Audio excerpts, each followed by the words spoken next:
আজকে খুব মজা করে মুরগির মাংস রান্না করছিলাম আর সবাই মিলে কিন্তু খুব মজা করে খাইছিলাম। আর যেহেতু এত টেস্টি ছিল মাংসর রেসিপিটা, তাই আপনাদের সাথেও শেয়ার করতেছি। আসসালামু আলাইকুম, সবাই কেমন আছেন? আশা করতেছি ভালো আছেন। মাংসটা রান্না করার জন্য ছোড়া একটা পাতিল বসায় দিয়ে দিব হচ্ছে তেল, আর দিয়ে দিব কয়েকটা তেজপাতা আর কয়েকটা দারুচিনি, এলাচি, লং, এগুলো সবগুলো কিন্তু ধুয়ে নিয়েছিলাম। ধুয়ে আমি দিয়ে দিতেছি। আর দিয়ে দিব 1 কাপ পরিমাণে পেঁয়াজ কুচি। আমি তেলের মধ্যে যতক্ষণ না পর্যন্ত পেঁয়াজটা হালকা একটু ব্রাউন হয়ে আসতেছে ততক্ষণ পর্যন্ত ভাজবো।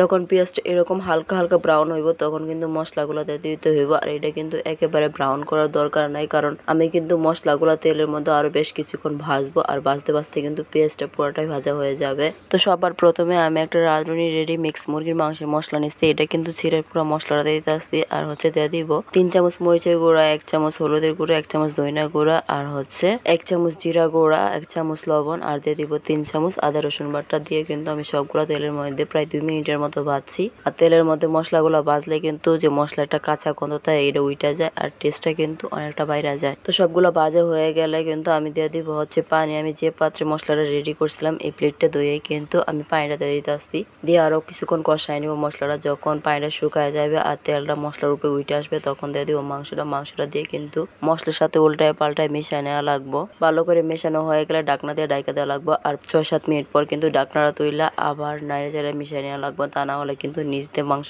লাইগা যাইবো। আর এভাবে কিন্তু কিছুক্ষণ পর পর ঢাকনা তুইলে এরকম নাড়াচাড়া মিশিয়ে নেওয়া লাগবো, উল্টায় পাল্টায় দেওয়া লাগবো। এভাবে প্রায় 25 থেকে 30 মিনিট কষাইছি। কষানো হলে কিন্তু মাংসটা প্রায় 80% সিদ্ধ হয়ে গেছে। এখন আমি দিয়ে দিব গরম পানি। মাংস রান্নায় কিন্তু সবসময় গরম পানি ব্যবহার করাই উচিত, কারণ গরম পানি না দিলে কিন্তু মাংসটা আবার শক্ত হয়ে যায়। তো গরম পানি দিয়ে আমি প্রায় আধা ঘন্টা রান্না করছি। আধা ঘন্টা রান্না করার পর কিন্তু আমি মাংসটা নামায় নিয়েছিলাম। যদি ভালো লাগে তাহলে লাইক, কমেন্ট, শেয়ার করে নেত্রকোনা রাফা পেজটা ফলো করে দিবেন। আর ইউটিউব চ্যানেল ফিশ আর্ট ভিডিওটা সাবস্ক্রাইব করে পাশের বেল আইকনটা বাজায় দিবেন সবার আগে নোটিফিকেশন পাওয়ার জন্য। ধন্যবাদ সবাইকে।